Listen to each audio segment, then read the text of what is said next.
Hello and welcome back. Happy February. First, want to start off by thanking everyone who voted on my Instagram for what shirt I should wear. Sailor Moon won. Maybe next month will be Avatar: The Last Airbender.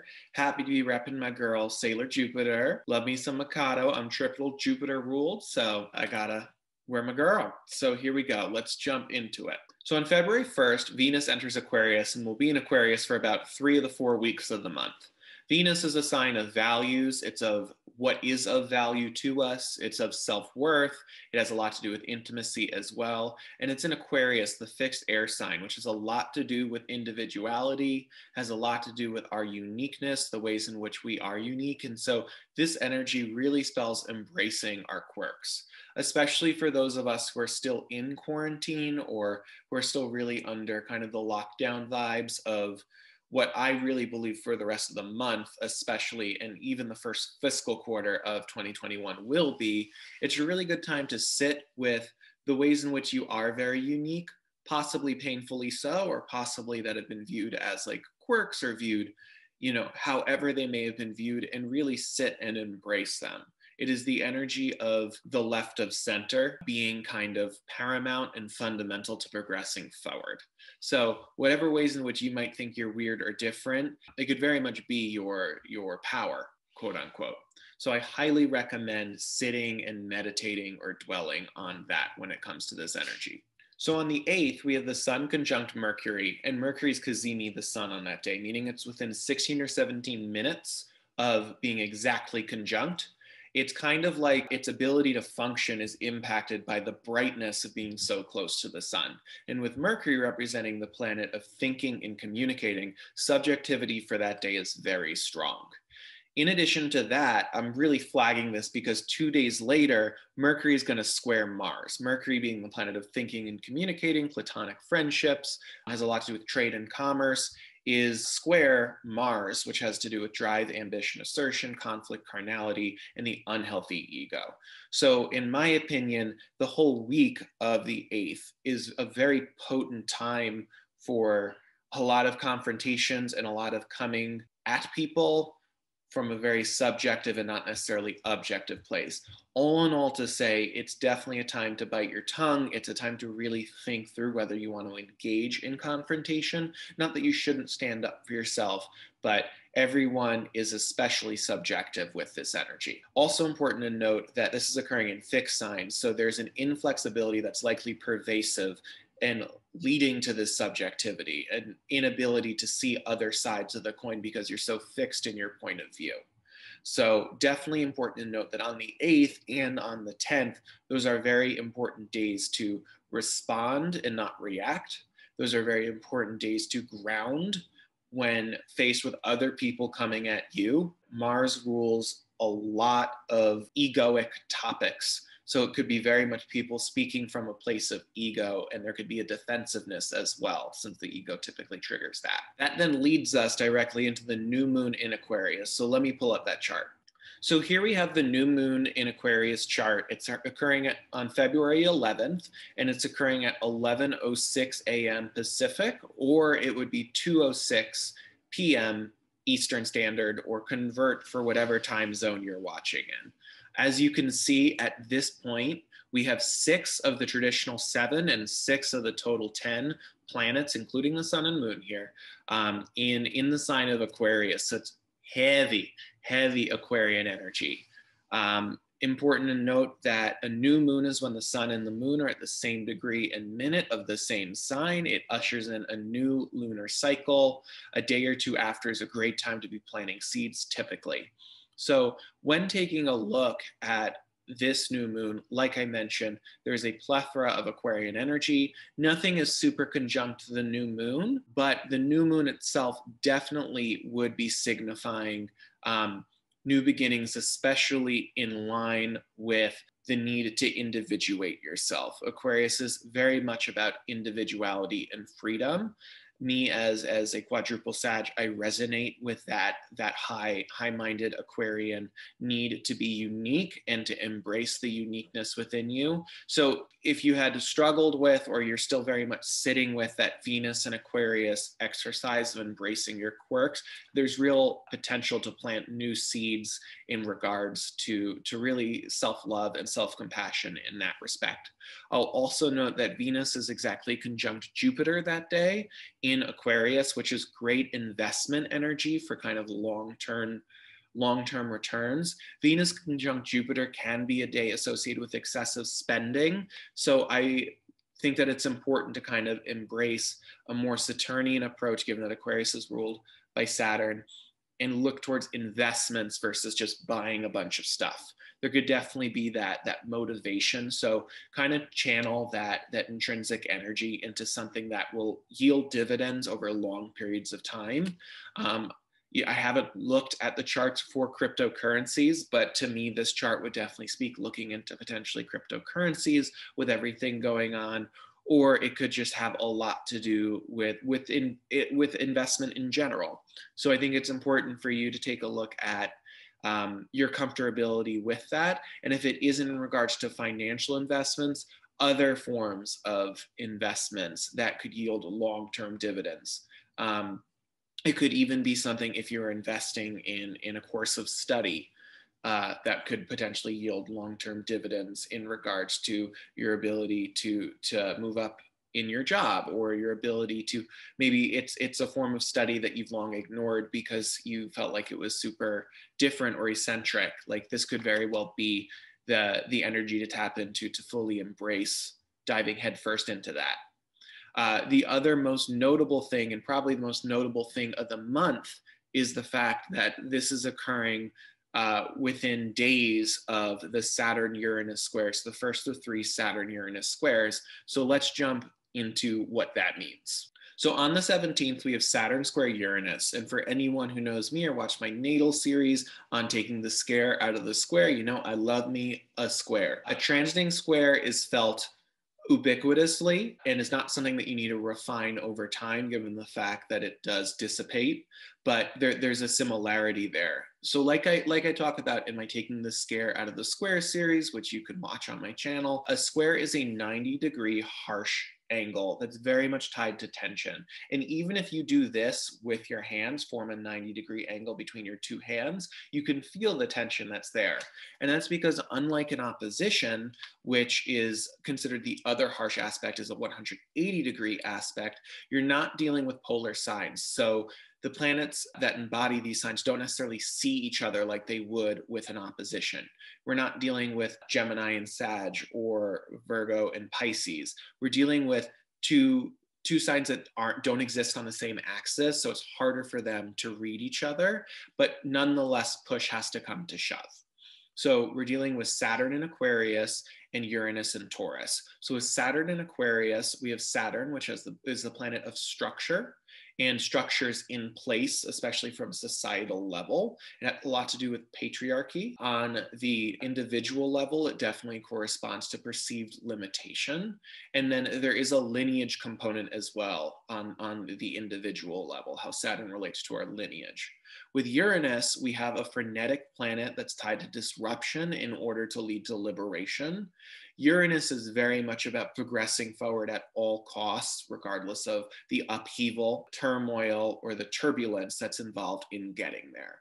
So the planet of restriction and limitation is not being able to see eye to eye with the planet of disruption and liberation. Go figure. On the individual level, this is a huge come to Jesus, come to Moses, come to Oprah, come to Brene Brown moment and cycle that's being ushered in, of really confronting those cycles that have been self-limiting and the cycles imposed upon us. When there is a transiting square like this, we can be the Saturn or we can be the Uranus involved, especially if it manifests as other people. So it could very well be how family or society kind of subjugates, denigrates, keeps you down, and you being the Uranus need to liberate yourself, or you be the Uranus, or you being the Saturn to another person being that Uranus. You know, it's not necessarily all about you, but also you could be very much the emissary or the harbinger of this energy. So this is 100% the time to really be allowing for those cycles to be revealing themselves, or like sitting and meditating on the ways in which you are limiting yourself, or honestly, really sitting with the ways in which you're being limited by the structures that are in place. And are you going to do something about it? And this is definitely an energy that says yes. So I hope that you take Uranus up on that. I will also say that, you know, Saturn is in an air sign right now. We're dealing with a lot of air energy at this time. So the ways in which we think about ourselves, we think about ideology in general, we think about the ways in which we've been indoctrinated to think, is really up to be scrutinized and up to be questioned. And it's really important to let certain things which you have outgrown, certain ideologies or certain ways in which you've been taught to think, it's time to outgrow them. So now that we're done with Aquarius season, because on the 18th, it is Pisces season. Pisces is a Jupiter-ruled sign. It's the last sign of the zodiac. It's the fishes. I'm a Pisces rising, so love me some Pisces season. So Pisces sits opposite of Virgo. And in my opinion, Virgo, being the Mercury-ruled earth sign, has a lot to do with the utilitarian material tangibility, like what's in front of you, per se, has a lot to do with practicality, versus Pisces, which is at the opposite end of that spectrum and has a lot to do with spirit, has a lot to do with not necessarily what's practical, but possibly what's ethereal, or it has a lot to do with what's theoretical, what's aspirational, and not necessarily like right in front of you. So with Pisces season, it's a dreamy energy. It's very much dare to dream. I will say for this Pisces season that's occurring the day after the Saturn-Uranus square, that's going to be built into it. The Saturn-Uranus square is built into the chart for all of Pisces season. So all of the themes that I described for the Saturn-Uranus square, you'll be wrestling with Pisces season. Thankfully, there's a very compassionate quality to Pisces, in my opinion. There's a bent towards self-compassion in vibing with it, if you will, or in wrestling with it. Now, this Pisces season, the sun will be answering to Jupiter in Aquarius. And Jupiter in Aquarius was all about iterating and innovating what we want to grow. So definitely one of the big tasks for Pisces season is that. Iterate or innovate what you want to grow.